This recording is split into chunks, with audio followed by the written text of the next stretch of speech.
Así es. nacional. Pero en paralelo tenemos el Jurado Nacional de Elecciones. Y sobre esos dos temas, entre otros, vamos a conversar esta noche con el defensor del pueblo, el señor Walter Gutiérrez, que nos visita aquí en los estudios. ¿Cómo está, defensor? Buenas noches. Gracias por atender a nuestra visita. Empecemos quizás por lo de las elecciones. Claro. Y una observación que ha hecho usted, ha dicho: el Jurado Nacional de Elecciones debe resolver con criterio de conciencia y aplicando los principios generales del derecho. Se refiere a las observaciones que hay, las apelaciones que hay, ¿no?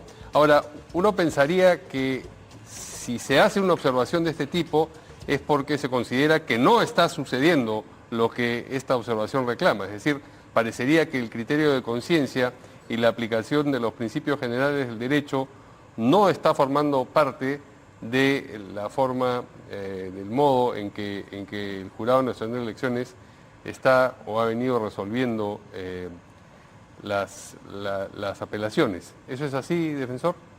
Bueno, antes de contestarle la pregunta, permítame primero poner un poco en contexto rápidamente. Por favor, sí. Sucede que en primer lugar, este no es el primer comunicado de la Defensoría del Pueblo, como he visto que algunos consideran que la Defensoría recién y a última hora. Este es el 12º comunicado en materia de tanto primera como segunda vuelta del proceso electoral.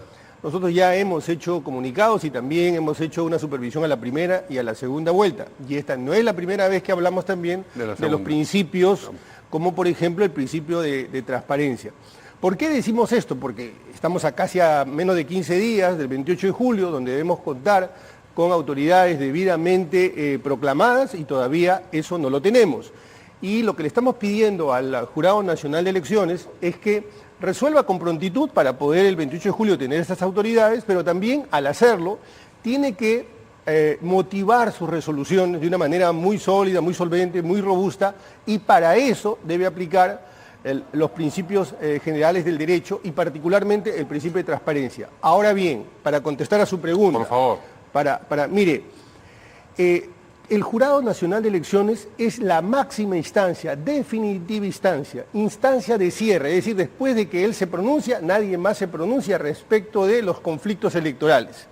Por lo tanto, sus resoluciones deben estar motivadas para que le den legitimidad a esa resolución y legitimidad también a las autoridades que se van a proclamar.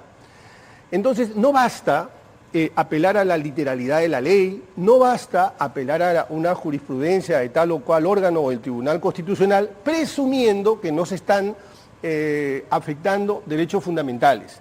No estamos con esto poniendo en duda ni la calidad de los magistrados, ni que ellos estén escamoteando, digamos, determinado tipo de situación. Lo que estamos diciendo es, usted es un órgano de cierre y por lo tanto tiene que motivar sus resoluciones, porque tal vez usted tenga información que nosotros como ciudadanos o nosotros como otro tipo de instituciones no tenemos. No le estamos diciendo usted tiene que así taxativa y apodícticamente resolver con tal principio. Usted nos explicará por qué aplicó ese principio y por qué dejó de aplicar ese principio. Porque como usted bien ha señalado, ellos deben resolver con criterio de conciencia y aplicando esos principios. Con esto cierro. Mire, la propia Defensoría cuestionó la celeridad con la que se pretendía elegir y a última hora a los miembros del Tribunal Constitucional. ¿Por qué? Porque no había suficiente deliberación, no había publicidad, no había transparencia y cuestionamos también la legislatura, la cuarta legislatura. Ahí todo estaba claro para un sector respecto al principio de transparencia. ¿Y por qué no está suficientemente claro el principio de transparencia en el proceso electoral? ¿Quiere decir que tenemos un baremo para una cosa y otro baremo para otra? Estamos hablando del mismo principio. ¿Por qué en un caso sí he visto que hay un conjunto de actores y sectores que apelan al principio de transparencia y publicidad y bueno, aquí no? Pero las audiencias han sido públicas, las del Jurado Nacional de Elecciones, y usted considera que no se ha logrado conocer, digamos, toda la fundamentación de los miembros del Jurado Nacional. Lo que estoy diciendo es lo siguiente, no ahora, sino con suficiente anticipación. Hace muchas semanas dijimos, por ejemplo, que el padrón era público. Sí. Lo dice la ley, no lo dice la Defensoría. Y decíamos que la lista de electores que deviene de ese padrón, es verdad que tiene datos sensibles, pero esos datos se podían tachar y no estamos pidiendo que los coloquen o los publiquen en plazas y calles. Lo que estamos diciendo es que los jueces, máximas autoridades en la jurisdicción electoral, tengan acceso a esa información. Y los sustentos Y de los en cualquier magistrados caso, para estar en contra de ello, para no irnos del padrón electoral, porque eso ha sido, digamos, un tema que ocupó al jurado durante mucho tiempo, y de hecho creo que fue la motivación, y para algunos era pretexto, para otros motivos, de la salida del señor Arce. Entonces, usted me imagino que ha escuchado cómo deliberaron con respecto a utilizar o no, unos le dicen padrón, otros le dicen lista de electores, ¿cierto? Que es la lista finalmente la que están en las mesas de donde uno va a votar. ¿No le pareció suficiente, digamos, esa argumentación o sí? Una cosa son las audiencias, sí, una cosa son las alegaciones y otra cosa es cómo se plasma esa fundamentación en la resolución. Estamos hablando de esa motivación, la que se aloja, la que se plasma en la resolución. Porque los jueces hablan a través de sus resoluciones y se les evalúa a través de sus resoluciones. Repito, con esto no estoy diciendo que tengan que resolver en un sentido o en otro. Solo estoy diciendo, solo estamos señalando que es básico que se fundamente adecuadamente porque eso le da legitimidad. Eso es lo único que estamos diciendo. Y una vez que resuelvan, lo que resuelvan, tiene que respetar todas las instituciones, los que participaron y los ciudadanos. Pero eso va a suceder, entiendo, ¿no? Porque ya ha trascendido que el voto del magistrado Rodríguez Montesa finalmente... Voto en minoría que faltaba. Ya era en minoría, o sea que en buena cuenta no importaba mucho hacia qué lado iba porque la mayoría ya sabíamos qué es lo que había resuelto. Y en los próximos días esto va a ser devuelto a los jurados electorales y luego habrá una proclamación. ¿Cree usted, entonces más o menos sabemos por dónde va? ¿Cree usted que esto no va a ser así? No, me estoy refiriendo al día siguiente. El día siguiente es... ¿De la proclamación? Sí. ¿Y por qué no estaría eso fundamentado en una sentencia? Permítame, lo que me estoy ¿Cómo refiriendo se es a lo adelanta? siguiente. No lo entiendo. El día siguiente, ¿cuál ha sido el día siguiente de nuestras elecciones pasadas? Un conflicto, una crisis política permanente. Y eso, ese lujo ya no nos podemos dar. Entonces, quien salga a oposición tiene que entender que su conducta tendrá que estar basada en dos principios. En el control, la fiscalización, pero también en el de la colaboración. Para que eso suceda, ¿no? Todos tienen que entender que los conflictos democráticos se resuelven por vías democráticas, no por desconocimientos. Y las instituciones tienen que actuar de modo tal, y ahí me estoy refiriendo al sistema electoral y particularmente al Jurado Nacional de Elecciones, tienen que darle legitimidad a sus resoluciones. ¿Qué pasará si se dan las resoluciones y nosotros consideramos, o la academia considera, o las instituciones consideran que no están suficientemente motivadas? Bueno, ahí se evaluará el sistema. El sistema ha sido puesto a prueba. El sistema electoral, para empezar, tenemos un Jurado Nacional de Elecciones que no está completo. Eso no puede ser normal. Y lo dejamos pasar, que es un error. Permítame, en segundo lugar, tenemos padrones que tendremos que revisar. En tercer lugar, no es posible que estemos discutiendo, conversando sobre si el principio de transparencia se aplica o no. Mire, usted va hoy día a una notaría, quiere realizar un acto jurídico, pone usted su huella y el biométrico va a salir la foto de Verónica Linares, la firma de Verónica Linares, la dirección de Verónica Linares, y nadie se arredra, ni se preocupa, ni se espanta, ni se sonroja por eso. Pero resulta que nuestros jueces no pueden tener acceso a esa información, y hay quienes argumentan que eso no está bien. Con esto no estoy diciendo que se deba desconocer los resultados. Lo que estoy diciendo es que todas las costuras del sistema electoral han sido puestas a prueba y tenemos que revisar nuestro sistema electoral. O sea que de aquí en adelante eso tendría que cambiar. Me refiero a que en otra elección, cuando se pida la lista de electores o el padrón, tendría que estar claro que sí debería ser, estar a disposición de los del Jurado Nacional de Elecciones. Entonces lo que tiene que cambiar es la legislación electoral, hacer, digamos, patente que ese tipo de pedidos tienen que ser atendidos. Mario, eso está en la ley. Sí. En este momento está en la ley, es cuestión de leerla. Y entonces no está cumpliendo con la ley del Jurado Nacional. Por eso digo, debe tener razones, más allá de las que nosotros podemos advertir, tendrá que explicárnoslas por qué no aplicó. ¿Y qué pasa si no las explica? Si le queda sin explicar la motivación y no explica ni siquiera caso, por qué eso es así. Usted ha dicho el sistema electoral estará en evaluación, pero las evaluaciones tienen una finalidad. Sí. Quiero subrayar lo siguiente porque no quiero que se interprete que nosotros estamos señalando que ha habido fraude o cosa por el estilo. Nosotros hemos hecho supervisiones y hemos dicho con toda claridad que no hemos advertido que ha habido fraude masivo, sistemático o que las autoridades pudieran estar implicadas. Pero eso no nos lleva al otro extremo de decir que todo está impecable y que todo funciona sí, claro. eficientemente o adecuadamente. ¿Qué pasará? Bueno, habrá que evaluar y, por ejemplo, los miembros de los jurados especiales tendrán que ser evaluados, los jueces tendrán que ser evaluados por la Junta Nacional de Justicia respecto de la actuación que han tenido, porque no han motivado debidamente. Hace un momento dije que los jueces hablan por sus sentencias y son evaluados por sus sentencias, porque esta situación, que todo esto que hemos vivido, nadie puede decir que es normal. Entonces tenemos que mejorar, no debemos tener desprecio por la mejora, por la excelencia, y debemos mejorar el sistema. Tampoco. ¿Perdón? Ni por la investigación, digo, por supuesto. ¿no? Que creo que esto nos ha enseñado precisamente, esta situación tan extraña que estamos viviendo, nos ha enseñado eso precisamente, ¿no? Y que hay que hacer los cambios para más adelante también, para no tener lo que ya estamos viviendo hoy.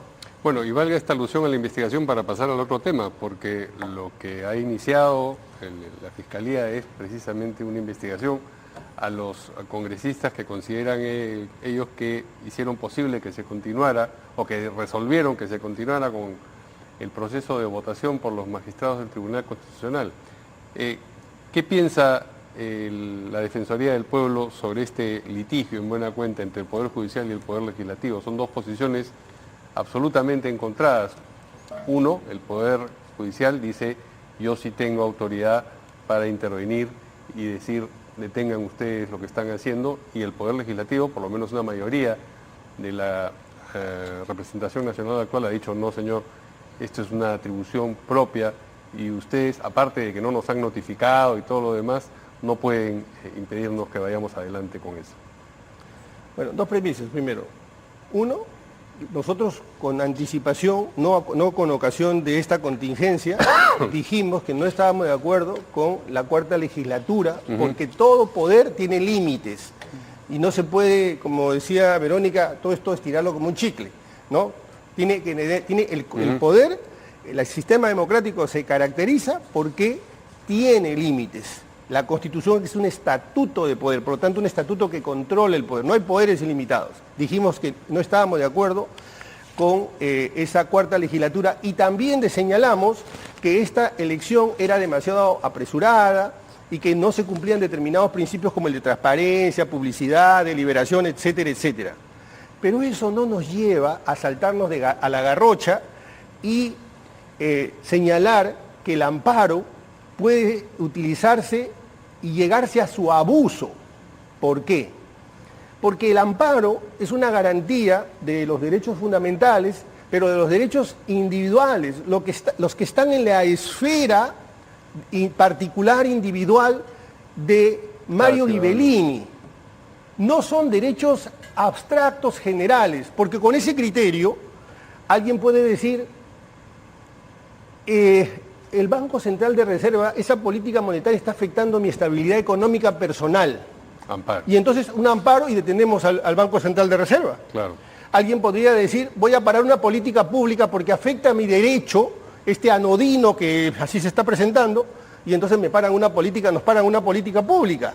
O alguien podría decir, no, el TLC con tal país afecta a mi derecho al trabajo, así que paramos un TLC, en otras palabras, paramos al país. Para eso no ha sido diseñado el amparo, porque el amparo no es un instrumento de control político y está siendo utilizado como un instrumento de control político. Esto en primer lugar. En segundo lugar, el Código Procesal Constitucional aloja un principio, que es el de prevalencia, el de preeminencia respecto de cómo van llegando las acciones de garantía. Es decir, si a mi juzgado llega uno el día de hoy, luego mañana otro y otro, yo atiendo primero el que está adelante. Porque ¿por qué el que llegó último tiene más derecho que el que llegó antes? Yo me pregunto, ¿en ese juzgado no hay otros amparos? ¿Por qué ese amparo se solucionó, se ha resuelto la medida cautelar en 24 horas? Así es. El amparo sobre la denominada concentración de medios duró 10 años. No es, que no tampoco es es muy lo usual. ideal, ¿no es cierto? ¿Perdón? Que tampoco es lo ideal, digo, que una acción Por de supuesto, amparo, por al supuesto. margen del Pero, tema, lo dure tanto digo tiempo. para que se pueda advertir que estamos frente a una situación extraña, ¿no es cierto? Entonces, mi punto es este. Mi punto es que no podemos judicializar, porque con ese criterio todo el país se va a parar, todo el país se va a detener, y creo que es muy cuestionable la forma como se está utilizando el amparo, como se están utilizando las herramientas judiciales. Está agolpado el sistema judicial sobre estas demandas maliciosas, sobre este tipo de demandas que exageran el verdadero contenido que recogen este tipo de garantías. Y sobre eso se ha iniciado la investigación, es decir, sobre la base de que ese amparo en efecto podía ser, o la cautelar podía ser lo que el Poder Judicial demandó, y en la Junta de Portavoces y luego en el Pleno una mayoría de los congresistas decidió ir adelante. Ahora lo que se busca es investigarlos en la Bueno, Fiscalía. yo no soy abogado del Poder Judicial, pero solamente diré a título de reflexión académica que, sí, a ver, técnicamente no habían sido notificados. De manera que nadie podría alegar que se ha incumplido algo que no se le ha debidamente notificado aún a los congresistas. Eso por un lado, pero por otro lado, este es un típico, si fuera el caso, podría denominarse delito de función, y por lo tanto está sometido a un antejuicio, y no como quiere iniciarse este proceso de investigación. Pero no quisiera avanzar más allá, porque van a pensar, o alguien podría exagerar y decir, el defensor está siendo defensor del Congreso. Ellos tienen su procurador, sus abogados, y podrán utilizar todas las herramientas jurídicas que tienen a mano para poder defenderse. Ok, entonces, ¿qué debe hacer el Congreso? O sea, ¿le parece bien lo que hizo el Congreso de la República luego de este amparo? ¿Continuar, digamos, con el proceso? ¿Hizo bien en no dejar que sea utilizado políticamente? Yo creo que no hemos entendido nada. Hay dos congresos, el anterior y este, que no han podido elegir miembros del Tribunal Constitucional. No han comprendido que debieron iniciarlo esto desde el principio, debieron establecer determinados mecanismos. Ellos mismos se han puesto un corset de fierro, ¿no? Y hay gente que considera que esta es una elección solo administrativa, jurídica, y no entiende que también tiene un contenido político. Si no, no estaría en el Congreso, pues el Congreso es el epicentro de la política del país. Entonces, si algo está en el Congreso es porque se reconoce que hay un nivel de decisión política. Estas altas autoridades tienen una carga política. Se quiere que también sea meritocrático, entonces busquemos un mecanismo que compagine la parte meritocrática con la parte política, lo cual sería lo ideal. Ya esto no se puede subsanar, queda muy poco tiempo. Yo creo que de cara al futuro el próximo Congreso tendrá que buscar hacer este esfuerzo por compaginar tanto la parte meritocrática, los reconocimientos, el conocimiento de quienes postulen, y también la parte política. Claro, pero ¿hizo bien el Congreso entonces en no hacer caso a esta sentencia o no? Desde mi punto de vista, todas las resoluciones tienen que cumplirse. Tienen que cumplirse. Lo que pasa es que como el tiempo les es tan corto, no van a poder contestar y pedir que se revoque. Y apelar. Pero si nosotros creemos en la institucionalidad, las resoluciones tienen que cumplirse. Pero eso no me lleva a decir que eso estaba bien, que ese mandato judicial estaba bien. Vamos a seguir conversando sobre este punto, pero vamos a una pausa y volvemos en un instante.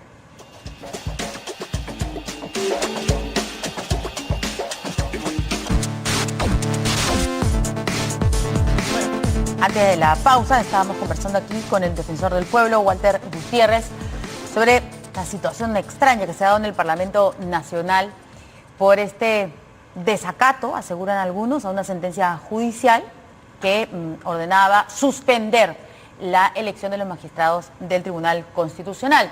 Y yo le preguntaba si estaba bien o mal lo que hizo el Congreso de la República, y usted nos estaba explicando en el bloque anterior que no había el tiempo suficiente para poder cumplir una sentencia, entiendo, apelar y seguir el proceso que corresponde o que correspondiere. Pero eso significa entonces que hizo mal o hizo bien el Congreso de la República en continuar y de repente decir, bueno, no lo hagamos 7 y 8, como nos dijo aquí en algún momento el doctor Altuve, sino que hagámoslo lunes y martes de la próxima semana? Por eso, hace un momento decíamos que los tiempos eran muy cortos, muy justos, porque en una situación ordinaria seguramente hubieran apelado esa medida cautelar y luego hubieran procedido a la elección. Eso en términos ordinarios. Eso tiene que ver con lo que empieza mal va a terminar mal. Esa cuarta legislatura, esa vocación por elegir a última hora y aceleradamente, ese abuso del amparo, porque es un abuso, ya hace un momento hemos puesto ejemplo de lo que podría suceder, sería terrible, porque hay una vocación litigiosa en muchos abogados que quieren aparecer en los medios o que quieren aparecer en las primeras planas, y los propios jueces no atajan, declarando improcedente aquello que claramente está excediendo, exorbitando las reales alcances que debe tener una acción de garantía. Entonces todo eso está mal y estamos en una crisis institucional generada por una jueza. Ahora, existe ya la intención, entiendo, de, no sé si simpatizantes, aliados o seguidores de Fuerza Popular, de presentar también una acción de amparo, recurso de amparo, por ese tema de la segunda vuelta, del fraude en mesa, etcétera. Entonces, yo no sé si eso es algo que vayan a llevar adelante o simplemente es una respuesta a lo que ha ocurrido entre el Congreso y el Poder Judicial. ¿Existe esa posibilidad de presentar un recurso de amparo? De eso estamos hablando precisamente. De nuevo, es el derecho particular, individual de Verónica Mendoza, ¿no es cierto? Perdón, Verónica Linares. De Verónica Linares. ¿Qué derecho individual se está afectando? ¿El derecho a vivir en un sistema democrático? Eso es demasiado genérico. Pero con el mismo razonamiento por el que procedió el amparo y la cautelar, sí sería... Sí, pero en este caso hay una norma expresa que prohíbe, que prohíbe esto. Ahí claro. Tendríamos a un juez que está prevaricando de una manera así brutal. Ok, entonces esa intención está totalmente descartada. Sí. Ahora, desde el Congreso, por supuesto, hay una retaliación y hay quienes piden hacer una acusación constitucional, sobre todo a la presidenta del Poder Judicial, por esta iniciativa y también por no haber ido hoy día a la sesión. ¿Eso le parece a usted que tiene asidero? ¿Cuál es la base de la función jurisdiccional? La independencia del juez. ¿Cuál es la base de la función legislativa? La independencia del legislador, un mínimo de inmunidad, porque si no la tiene, cae presa fácil de los poderes fácticos.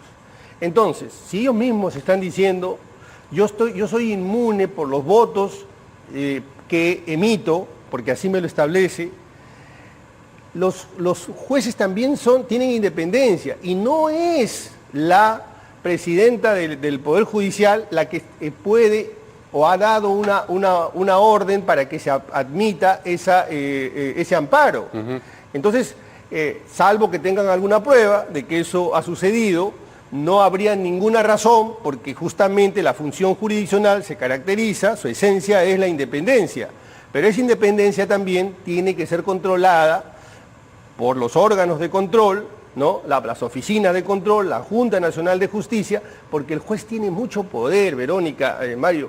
Fíjese, un juez constitucional tiene más poder que otro juez ordinario, porque puede parar un mandato de ese juez, más poder que un juez superior, porque pudiera parar una resolución de ese juez superior, más poder que un supremo, porque un supremo tendría que coordinar con sus demás pares para poder sacar una resolución. Él no.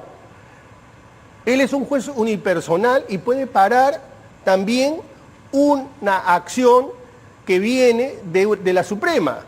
Y como ya le he dicho también, mire lo que ha pasado con el Congreso. Entonces, ese poder no puede ser administrado con tanta discrecionalidad, con tan poco control. Es demasiado poder. Y encima estamos hablando de una juez supernumeraria. Entonces, a mí me preocupa enormemente esta situación por todas las razones que acabo de describir, que acabo de señalar. Es mucho poder. Te estoy poniendo ejemplos para que podamos caer en la cuenta de que ese poder tiene que ser controlado porque el sistema democrático es el control del poder, no el descontrol. Muy bien. Muchas gracias al defensor del pueblo, Walter Gutiérrez, por la entrevista. Vamos a ir a una pausa y regresamos.